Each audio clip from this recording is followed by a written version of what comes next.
नमस्कार आप सभी को। मैं सुनील सिंह, सहायक अध्यापक, उच्च प्राथमिक विद्यालय बतरौली, विकासखंड हाटा, जनपद कुशीनगर, उत्तर प्रदेश। आप सभी का मैं इस आईसीटी आधारित कक्षा शिक्षण में स्वागत करता हूं।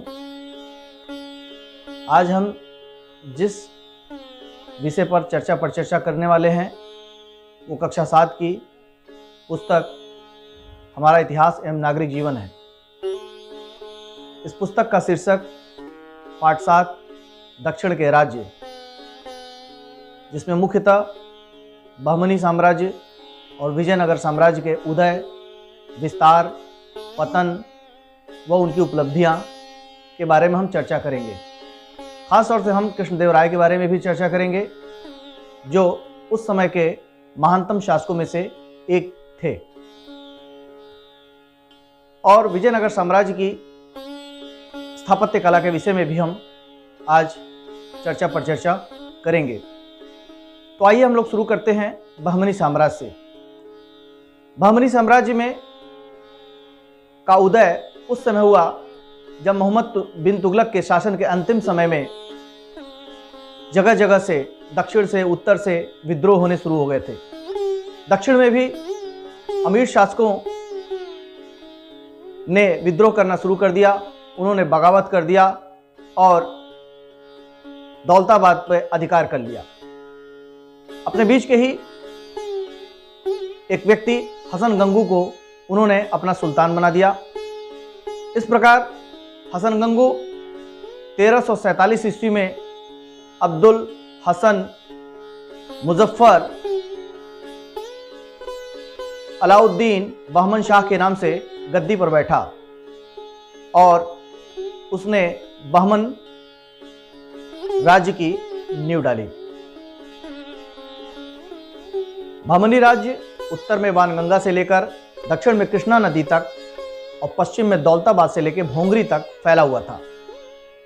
दक्षिण भारत के नक्शे में हल्के नारंगी रंग वाला भाग बहमनी राज्य है और नीचे दक्षिण में हरा भाग विजयनगर का साम्राज्य है। बहमन शाह उर्फ हसन गंगू ने अपने संपूर्ण बहमनी राज्य 4 तरफों, जिसे हम सूबा भी कहते हैं, में बांट रखा था। गुलबर्गा, दौलताबाद, बीदर और बरार, ये 4 सूबे थे। गुलबर्गा को उसने अपनी राजधानी बनाया। प्रत्येक प्रांत अर्थात सूबे में अलग अलग शासक उसने नियुक्त किए। बहमन शाह एक कुशल शासक प्रबंधक भी था। उसने दक्षिण के हिंदू शासकों को अपने अधीन कर लिया और अपने अनुयायियों को पद और जागीर प्रदान करने की नई प्रथा प्रारंभ की। उसने हिंदुओं से जजिया न लेने का आदेश दिया। एक सुसंगठित राज्य स्थापित करने के पश्चात 1358 ईस्वी में बहमन शाह की मृत्यु हो गई। बहमन शाह बहमन राजवंश का प्रथम शासक था। बहमन शाह के बाद लगभग 175 वर्षों तक 18 शासकों ने शासन किया, लेकिन मोहम्मद शाह व फिरोज शाह के अतिरिक्त कोई भी योग्य शासक न बन सका। मोहम्मद शाह प्रथम बहमन शाह के बाद गद्दी पर बैठा। उसने वारंगल और विजयनगर के युद्ध में बुक्का को हराया। बहमनी और विजयनगर के युद्ध में पहली बार भारत में बारूद का प्रयोग किया गया, जिससे रक्षा संगठन में एक नई क्रांति भी पैदा हुई। अब हम बात करते हैं फिरोज शाह बहमनी की। फिरोज शाह बहमनी इस राजवंश का एक योग्य शासक था, विद्वान शासक था। उसने भीमा नदी पर फिरोज शाह नामक एक नया शहर बसाया। फिरोज शाह कला प्रेमी, खगोल शास्त्री व अनेक भाषाओं का ज्ञाता था। न्यायप्रिय तो था ही, विद्यानुरागी भी था। दौलताबाद में उसने एक वेधशाला का निर्माण कराया। बहमनी राज्य के विस्तार और सुदृढ़ीकरण में महमूद गवां का विशेष योगदान है। महमूद गवां मूलतः पर्शिया का निवासी था और व्यापार करने के उद्देश्य से बहमनी राज्य में आया था और अपनी योग्यता और स्वामी भक्ति के कारण बहमनी राज्य का सेनापति और फिर वजीर बन गया। महमूद गवां ने व्यापार की दृष्टि से महत्वपूर्ण बंदरगाह गोवा पर विजय प्राप्त किया और उसे राज्य के अधीन किया। केंद्रीय सरकार को शक्तिशाली बनाया प्रांतों की संख्या 4 से 8 कर दी, जागीर के स्थान पर नगद वेतन देना आरंभ किया और बीदर में एक विश्वविद्यालय की स्थापना भी की। महमूद गवां की मृत्यु के बाद बहमनी साम्राज्य का विघटन होने लगा। बहमनी साम्राज्य 5 स्वतंत्र राज्यों बीजापुर, गोलकुंडा, अहमदनगर, बीदर और बरार में टूट गया। विदेशी और भारतीय मुसलमान अमीरों के पारस्परिक द्वेष और संघर्ष ने बहमनी राज को बर्बाद कर दिया। बाद के बहमनी शासकों की अयोग्यता, बहमनी शासकों की हिंदू विरोधी नीति, पड़ोसी हिंदू राज्यों मुख्यतः विजयनगर राज्य से युद्ध और प्रांतीय तरफदारों की महत्वाकांक्षाओं के कारण बहमनी साम्राज्य का पतन हो गया। बहमनी राज्य ने दक्षिण भारत में मुस्लिम संस्कृति के विकास में महत्वपूर्ण भूमिका निभाई। कलाकारों को संरक्षण दिया, मदरसे खोले, इमारतें बनवाई, जिसमें बीदर का किला और बीदरी आर्ट विश्वविख्यात है। गोलकुंडा का किला की भव्यता और सुदृढ़ता बहमनी राज की कहानी बयां करती है। बहमनी राज ने एक लंबे समय तक दक्षिण भारत की राजनीति और संस्कृति के निर्माण में महत्वपूर्ण भूमिका निभाई है।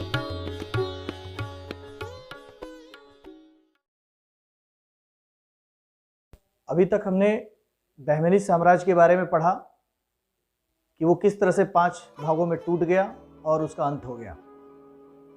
अब हम विजयनगर साम्राज्य के बारे में जानकारी प्राप्त करेंगे। विजयनगर साम्राज्य की भी बुनियाद मोहम्मद तुगलक के विद्रोह के परिणाम स्वरूप हुई। दक्षिण भारत में जब विद्रोह चल रहे थे उस समय बहमनी राज्य की तो स्थापना हुई ही, विजयनगर साम्राज्य की भी स्थापना हुई और जिसका हम आधुनिक नाम हम्पी भी है, हम्पी के नाम से भी जानते हैं। विजयनगर साम्राज्य बहमनी राज्य के दक्षिण में स्थित है।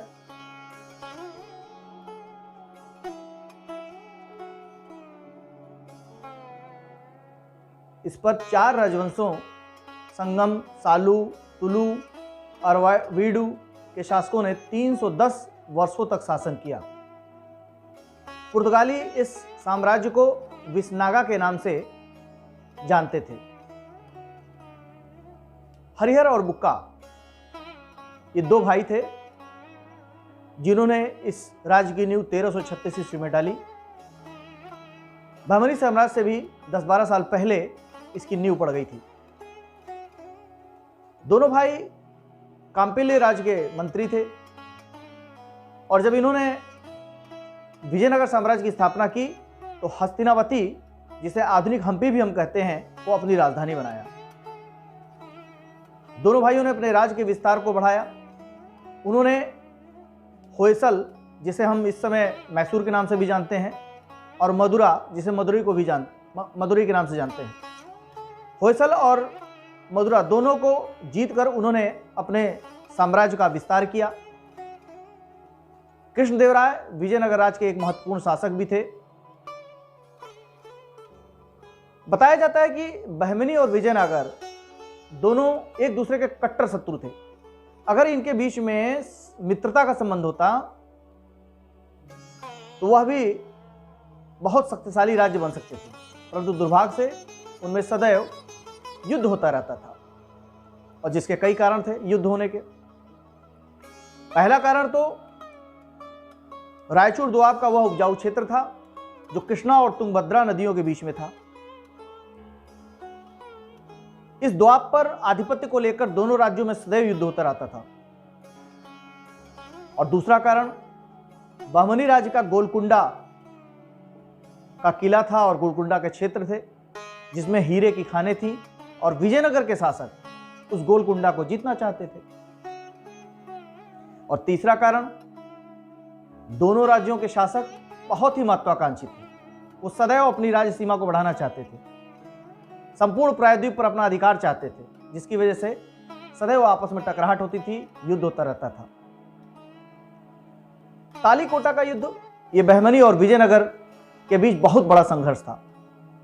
बहमनी राज्य ने संयुक्त रूप से विजयनगर पे इस तालीकोटा के युद्ध में प्रहार किया और इस युद्ध में विजयनगर की सेना बुरी तरह परास्त हो गई, जिसके परिणाम स्वरूप बहमनी मुसलमानों ने विजयनगर शहर को बर्बाद कर दिया। आर्थिक दृष्टि से विजयनगर एक समृद्धशाली साम्राज्य तो था ही, विजयनगर की मुद्रा प्रणाली भारत की सर्वाधिक प्रशंसनीय मुद्रा प्रणालियों में एक थी। यहाँ के स्वर्ण सिक्कों पर हनुमान एवं गरुड़ की आकृतियां अंकित होती थी। इस साम्राज्य के विरासत के तौर पर हमें संपूर्ण दक्षिण भारत में स्मारक मिलते हैं, जो इसकी स्थापत्य कला के उत्कृष्ट नमूने हैं, जिनमें सबसे प्रसिद्ध हम्पी के स्मारक हैं, जो कि विश्व विरासत स्थलों की सूची में भी सम्मिलित हैं। इस प्रकार देखा जाए तो विजयनगर राज्य विस्तार में, शक्ति में, शासन में, संपन्नता में, साहित्य में और ललित कला में आदि की दृष्टि से भारतीय इतिहास में एक महत्वपूर्ण स्थान रखता है।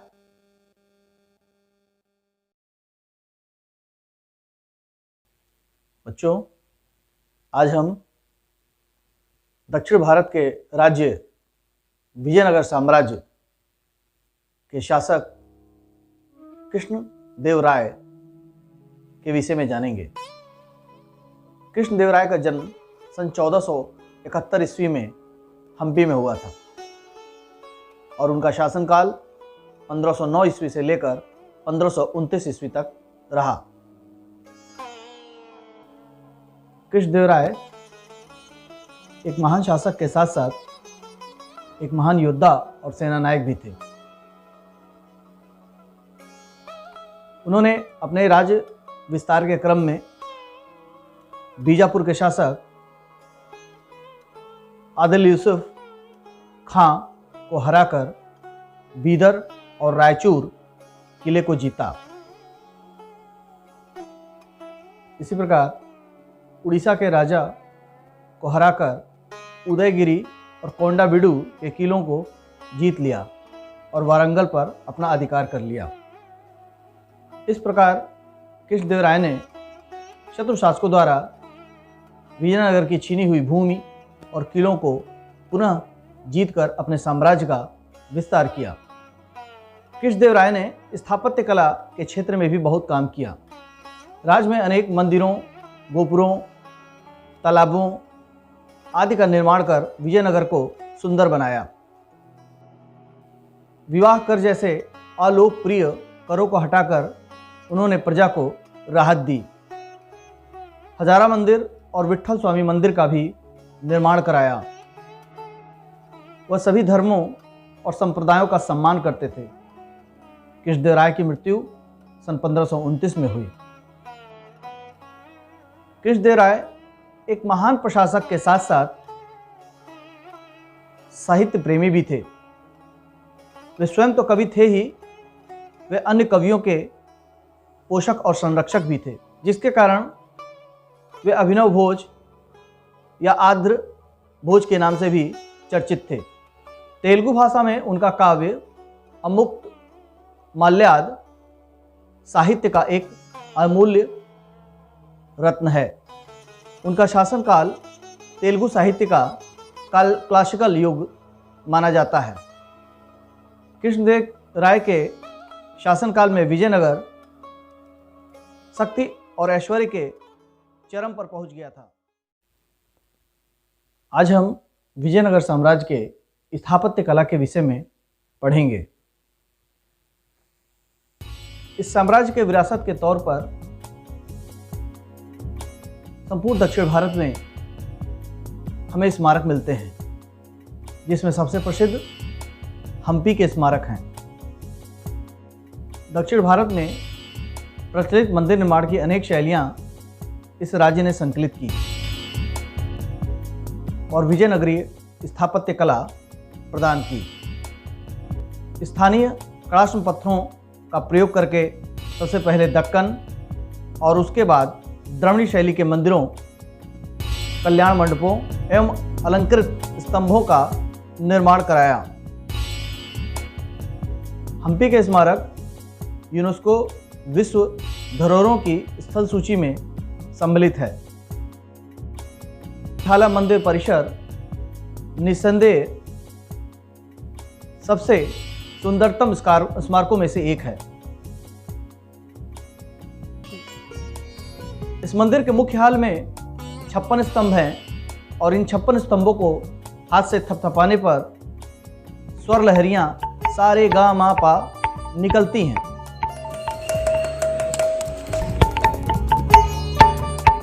हाल के पूर्वी हिस्से में प्रसिद्ध शिलारथ हैं जो वास्तव में पत्थर के पहियों से चलता है।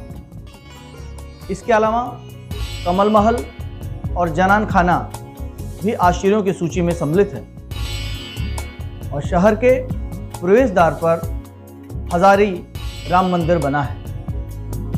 इसमें 1000 स्तंभ यानी खंबे हैं। विट्ठल स्वामी मंदिर और 1000 खंभों वाला हजारा मंदिर हिंदू स्थापत्य कला के अद्वितीय नमूने हैं।